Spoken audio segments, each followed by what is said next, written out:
कैलाश पर रहने वाले भूत भावन महादेव के आज हम आपको ज्यादा तो नहीं 12 श्रृंगार पर चर्चा करेंगे महाराज। ज्योतिर्लिंग कितने हैं? कितने हैं? राशियां कितनी होती हैं? अगर अधिक मास लौड़ का महीना वर्ष में ना लगे तो फिर कितने महीने होते हैं? हाँ बोलो ना। 12। आज हम भोले बाबा के 12 श्रृंगार बताते हैं आपको, नई बात हो। 12 श्रृंगार सुनिए, पढ़िए। पहला श्रृंगार मेरे बाबा का, पहला श्रृंगार बाबा का है गंगा। गंगा सिर पर विराजमान रहती है। गंगा का अर्थ होता महाराज शीतलता, जो शीतलता प्रदान करे। गंगा पापम शशीतापम, जो पाप से मुक्त कर दे। कौन से पाप? जो अनजाने में हुए, उन पापों से मुक्ति दिलाए, वो गंगा। पहला श्रृंगार बाबा का गंगा है। गंगा को मस्तक पर रखते हैं। सिर पर ही क्यों रखते हैं? कंठ में रखें, बगल में रख लें, पीठ पर रख लें। सिर पर बाबा गंगा क्यों रखते हैं? बाबा सिर पर इसलिए गंगा रखते हैं कि जीवन में अगर आपको राम को पाना है तो गंगा जैसी पवित्रता रखो अपने सिर पर, तब आप राम को पा पाओगे। इसलिए मस्तक पर गंगा है। दूसरा बाबा का श्रृंगार बड़ा अद्भुत। दूसरा श्रृंगार है चंद्रमा। उल्टा श्रृंगार बताएंगे हम आपको, गंगा से नीचे की तरफ चलेंगे। दूसरा श्रृंगार बाबा का चंद्रमा है। मस्तक पर, भाल पर चंद्रमा है। चंद्रमा का अर्थ 2 होते हैं। एक अर्थ कांति का बढ़ाना, तेज का बढ़ाना। दूसरा मन का नियंत्रण। चंद्रमा मन का नियंत्रक देवता है। तो बाबा ने इसको मस्तक पर क्यों धारण किया? मानो मेरा महादेव कहना चाहता हो कि मेरा मन राम के अलावा किसी और में ना रमे, इसलिए मस्तक पर इतना नियंत्रण, मन पर इतना नियंत्रण रखो कि मन हमारा, चित्त हमारा, बुद्धि हमारी सिर्फ राम के चरणों में लगी रहे। इसलिए मस्तक पर, भाल पर चंद्रमा रखा। ये बाबा का दूसरा श्रृंगार बना दो। तीसरा श्रृंगार त्रिशूल। बाबा तीसरा श्रृंगार त्रिशूल का करते हैं। ये आपके श्रृंगार में से ही एक ये है। हाथ में बाबा त्रिशूल लेते हैं। त्रिशूल को लेकर के बाबा झूमते भी हैं। त्रिशूल में 3 आंख होती है, 3 खाम होते हैं त्रिशूल में। 3 ही क्यों होते हैं और किसके कारक हैं? त्रिशूल है सत, रज और तम। सतोगुण, तमोगुण और रजोगुण से परिपूर्ण, अथवा यूं मान के चलो इनसे परे, सतोगुण, रजोगुण, तमोगुण से परे। त्रिशूल जिसमें 3 आंखें होती हैं, ये क्यों है? बोले भैया त्रिशूल की ये जो 3 नोक होती ना, एक एक नोक एक एक ताप को मिटाती, दैहिक, दैविक और भौतिक। त्रिशूल इसमें 3 शिखा, इसमें 3 सूत्र होते हैं। 3 सूत्र कौन कौन से हैं? अगर कोई कहे कि वैज्ञानिक पद्धति में बताओ, ज्ञान की चर्चा तो बहुत हमने सुन ली, तो सुनो साधु, प्रोटॉन, न्यूट्रॉन और इलेक्ट्रॉन, ये तीनों का संवाहक है हमारा त्रिशूल। अगर आप कहो कि नहीं नहीं नहीं इसमें भी हमें आनंद नहीं आया, कुछ और बताओ, तो साधु यह त्रिशूल उदय, संरक्षण और लय तीनों का कारक है हमारा त्रिशूल। इसलिए मेरा बाबा त्रिशूल लेकर चलता है। यह तीसरा श्रृंगार। चौथा श्रृंगार सुनिए मेरे महादेव का साहब। बाबा चौथा श्रृंगार त्रिपुंड का करते हैं, वो भी भाल पर। भाल पर त्रिपुंड के श्रृंगार का अर्थ क्या है? तीनों जो त्रिपुंड की रेखाएं, त्रिपुंड में 3 रेखाएं होती हैं और हमारी कुमति कहती है, हम तो नालायक मूर्ख आदमी हैं, हमारी कुमति कहती है एक भूत बताती है, एक भविष्य बताती है, एक वर्तमान बताती है। इसलिए बाबा त्रिपुंड धारण करते हैं। इसलिए बाबा के भाल पर त्रिपुंड होता है। चौथा के बाद 5वां श्रृंगार सुनिए मेरे महादेव का। गिनते जाना कितने हो गए? 5वां सुनिए। 5वां बाबा का जो श्रृंगार है स्वरूप में, वो है त्रिनेत्र। वैसे 3 नेत्र सबके होते हैं, अंतर इतना है कि शिव का खुला है, अपना बंद है। दोनों भौहों के मध्य में तीसरा नेत्र सबके अंदर है, पर शिव का नेत्र खुला है। मानो शिव संन्यास और संसार की उपस्थिति एक नेत्र से देखते हैं, इसलिए शिव का खुला हुआ नेत्र है। हम सिर्फ संसार देखते हैं, संन्यास की तरफ नहीं देखते, इसलिए हमारा नेत्र बंद है। ये बाबा का 5वां श्रृंगार हुआ। हाँ, 5वां ही ना, चलो 6वां सुन। डमरू, बाबा डमरू लेकर के चलते हैं। डमरू काहे का प्रतीक है? डमरू है नाद। डमरू से 14 सूत्र निकले, आई और रन लिख। बाबा की डमरू से 14 सूत्र निकले और तंत्र की उपस्थिति भी डमरू से ही हुई है। नाद का प्रतीक है डमरू। और मैं निवेदन करूं विद्वानों को, आहत नाद नहीं, अनाहत नाद की प्रादुर्भाव भया है बाबा की डमरू से। आहत नाद नहीं, अनाहत नाद। दिव्य श्रृंगार में 5 हो गए ना, अब कौन सा बचा? 6 हो गए। हम आपको चेक कर रहे थे। इंदौर वाले बहुत चतुर हैं, एक एक्स्ट्रा के चक्कर में हमेशा रहते हैं। वो चाहते भी एक के साथ एक फ्री। 7वां सुनो।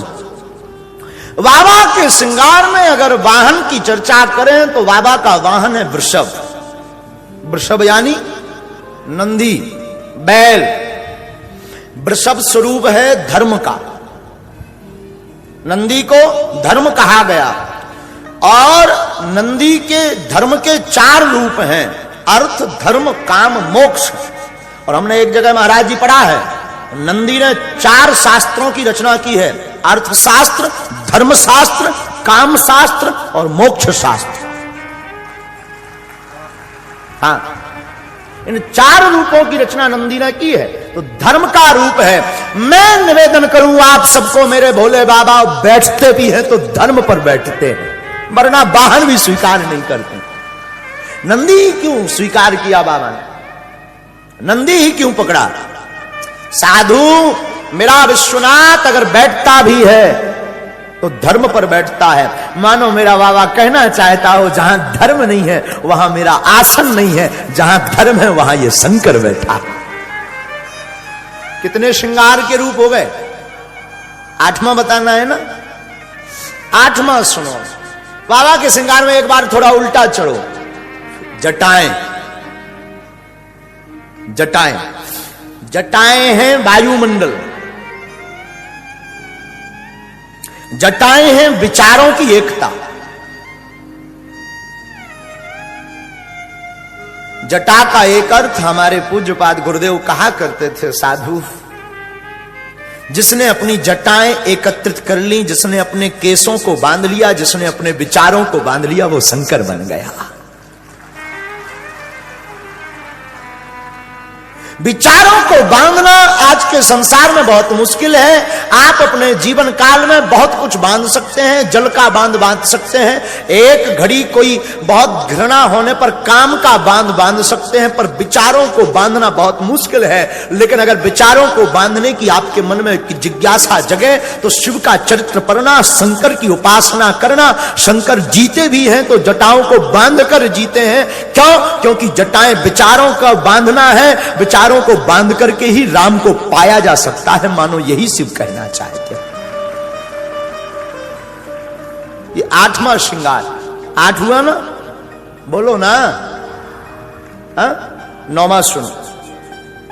हमारे बाबा का 9वां श्रृंगार बहुत अद्भुत है, वो रुद्राक्ष है। बाबा के कंठ में आपको रुद्राक्ष देखने को मिलेगा। शिव के भक्त प्रायः रुद्राक्ष की माला पहने मिलेंगे, रुद्राक्ष की चर्चा करते मिलेंगे। पता है आपको रुद्राक्ष की उत्पत्ति कहां से हुई? बोलो ना। आंख के आंसुओं से, भगवान शिव के आंसुओं से अश्रुधारा जो बही ना, उससे रुद्राक्ष की उत्पत्ति हुई। फिर इसको बाबा अपना श्रृंगार क्यों बनाए हैं? क्योंकि जो आंसू निकले थे वो काम वासना के लिए नहीं, राम उपासना के लिए आंसू निकले थे, इसलिए उसको ही श्रृंगार बना लिया।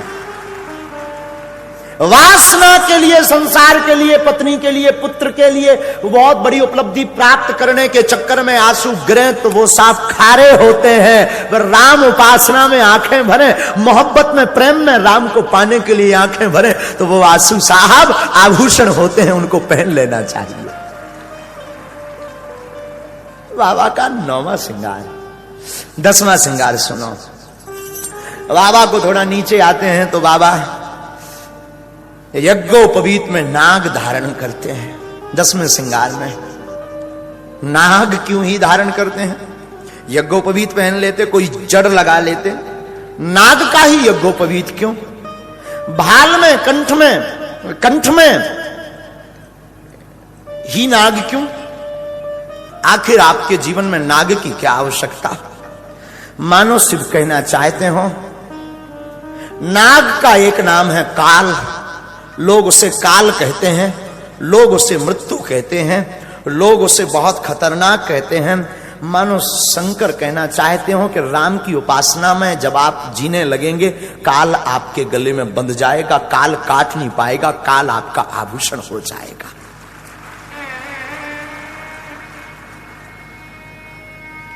जो नाग को भूषण बना ले, जो काल को आभूषण बना ले, उसी का नाम महाकाल होता है। जो काल को ही अपना आभूषण बनाए, उसी का नाम तो। और एक कवि हमसे बहुत ऊंची बात कभी कभी, अकाल मृत्यु वो मरे जो काम करे चंडाल का, काल भी उसका क्या करे जो भक्त हो। बाबा का 11वां श्रृंगार सुनना। 11वां श्रृंगार बड़ा अद्भुत है। 11वां श्रृंगार है भस्म। पूरे शरीर में लपेटते हैं भस्मी। भस्मी ही क्यों धारण करते बाबा? क्या कारण है? भस्मी के पीछे 2 रहस्य हैं। एक तो मोह से मुक्ति का बोध कराती है भस्म। संसार से मोह नष्ट होता, मुक्ति की यात्रा प्रारंभ होती, इसकी बोधक है भस्म। दूसरा हमने सुना, एक बार मुर्दा जा रहा था, मुर्दे के पीछे जाने वाले लोग प्रायः सनातनी लोग राम नाम सत्य है बोलते थे, बोलते हैं, बोलते भी हैं। सब चिल्ला रहे थे राम नाम सत्य है, राम नाम सत्य है, राम नाम सत्य है। शंकर जी को लगा कि ये हमारी पार्टी के आदमी हैं। शंकर जी भी पीछे से हो लिए और शंकर जी भी बोलने लगे राम नाम सत्य बोलो, राम नाम। लेकिन फिर क्या, स्मशान घाट तक वो मुर्दा पहुंचा। स्मशान घाट पर वो लोग पहुंचे मुर्दे को लेकर के। शमशान घाट पर मुर्दा रखा नहीं, आग छुई नहीं कि राम नाम सबसे गायब हो गया। लोग अब अपनी अपनी बातें करने लगे। दूसरा पूछने लगा क्यों, तुझे कब पता लगा ये कब मरा? दूसरा बोलने लगा क्या बताऊं, मैं तो जा रहा था मार्केट, तब तक मेरी घरबाई मुन्नी बाई ने बताया कि फलाने चले गए। अब बताओ आज तो मार्केट भी बंद हो जाएगा, सब्जी नहीं पहुंचेगी, घर को आफत हो जाएगी। दूसरे ने तो हद कर दी। दूसरा बोला वाह तू मार्केट की बात कर रहा, मैं तो बिल भरने जा रहा था लाइट का। तब तक पता लगा कि पप्पू के पापा टबक लिए। जब हमने सुना कि पप्पू के पापा टबक गए, हमने सोचा चलो चला जाए, लकड़ी में जाया जाए। अब चिंता तो यह है कि अगली बार जो प्लांटी लगेगी इसका बाप देने आएगा क्या। तीसरे ने तो और हद कर दी, तुम्हें कैसे पता लगा? बोले मजदूर लगे थे, काम चल रहा था। तब तक किसी ने कहा पप्पू का पापा टपक लिया। फिर क्या, मिस्त्री वहां खड़ा है, हम यहां लकड़ी लिए खड़े हैं। टेंशन तो यह हो रही है कि मिस्त्री की पूरी वेतन बेफिजूली में जाएगी। शंकर जी की आंखों में आंसू आ गए कि वाहिर जमाने कुछ देर पहले कह रहे थे राम नाम सत्य है, अब कोई लुगाई की बात कर रहा। तो कोई बिजली की बात कर रहा, तो कोई दुकान की बात कर रहा। अरे ये तो सब मूर्ख हैं, झूठा अभिनय करते हैं। तब तक मुर्दा जल चुका था। शंकर जी ने सोचा हमारी पार्टी के ये लोग नहीं है, ये तो धोखेबाज लोग हैं। हमारी पार्टी का तो वो आदमी है जिसके कारण कुछ क्षण इन्होंने भी राम नाम सत्य कहा। जब देखा तब तक वो जल चुका था। बोले कोई बात नहीं, तू जल गया तो क्या हुआ, तेरे कारण इन्होंने राम नाम का जप किया। मैं अब तेरी भस्मी में लेट करके रहूंगा, तेरी भस्मी शरीर पर लगा करके रहूंगा। और फिर क्या, महादेव ने वो भस्मी शरीर में लगाई। बाबा भस्मी भी धारण करते हैं जो राम नाम जपता है उसकी। आने वाला था जो वही टाइम। हाँ, हमने सुना एक बार हमारा मंगीलाल, चंगीलाल का बेटा बनारस में दुकान खोले हुए था। हमारे मंगीलाल दुकान पर बैठे थे, दुकान उसके पास पूजा पाठ की थी। एक अंग्रेज आया। अंग्रेज ने कहा हमें भस्म चाहिए। मंगीलाल तो मंगीलाल, दरअसल वो चंगीलाल का बेटा, चेला भी हमारा। मंगीलाल ने भस्म की पुड़िया, जो भस्म होती है वो पुड़िया निकाली दी। अंग्रेज ने कहा हाउ मच, कितने रुपए की। मंगीलाल भी अंग्रेजी पढ़ा हुआ था, उसने कहा ओनली 20 रुपीज, मात्र 20 रुपए। खरीद ली अंग्रेज ने। 1.5 घंटे तक अंग्रेज देखता रहा, ऊपर नीचे पीछे। मंगीलाल ने बहुत देर बाद पूछा कि आप देख क्या रहे हो। उसने कहा इसमें एक्सपायरी डेट नहीं लिखी। मंगीलाल ने कहा पागल, ये एक्सपायर लोगों से ही बनती है, इसमें कोई एक्सपायरी डेट नहीं है। अंग्रेज चौंक गया, बोले इसमें एक्सपायरी डेट नहीं लिखी। मंगीलाल चिल्लाकर बोला पागल, ये एक्सपायर लोगों से ही बनती है, इसकी कोई एक्सपायरी डेट नहीं है, उल्टी ये एक्सपायरी होने वाले लोगों की डेट बढ़ा देती है भस्म। ये 2 कारण हैं भस्म लगाने के शंकर जी के। तो बाबा का 11वां श्रृंगार है भस्म। क्या है? बस 12वां श्रृंगार अंतिम। मेरा विश्वनाथ 12वां आभूषण धारण करता है व्याघ्र चर्म का। एक जगह हमने सुना हस्त चर्म और व्याघ्र चर्म। हस्त चर्म का मतलब हाथी की चर्म, व्याघ्र चर्म का मतलब सिंह की चर्म। उस पर विश्वनाथ हमारे बैठते हैं, उस पर हमारे भोले बैठते हैं, उस पर हमारे महादेव बैठते हैं। आखिर इन दोनों चर्म पर ही क्यों बैठते हैं? हाथी अभिमान का प्रतीक है, हाथी मतवाला होता है, हाथी में अभिमान बहुत होता है, सिंह में हिंसा बहुत होती है। अभिमान और हिंसा को जो दबा करके बैठा रहता है उसी का नाम तो शिव है, उसी का नाम शंकर है। हमारे भोले बाबा के ये 12 श्रृंगार, जो 12 श्रृंगार रोज अपने शंकर का करता है, उसकी 12 राशियों में कोई भी राशि हो, वो राशि कभी अमंगल नहीं करती। हमारे बाबा के इन 12 श्रृंगारों को जो प्रतिदिन दर्शन करता है, वो 12 महीनों में से किसी भी महीना दुखी नहीं रहते हैं। हमारे बाबा के इन 12 श्रृंगारों को जो प्रतिदिन दर्शन करता है या विश्वनाथ को लगाता है या करता है, हमारी बुद्धि कहती है उसको बार बार जन्म नहीं लेना पड़ता, उसकी जिंदगी में कभी 12 नहीं बजते, उसकी जिंदगी हमेशा मुस्कुराती रहती है, तो शिव तो प्रसन्न है।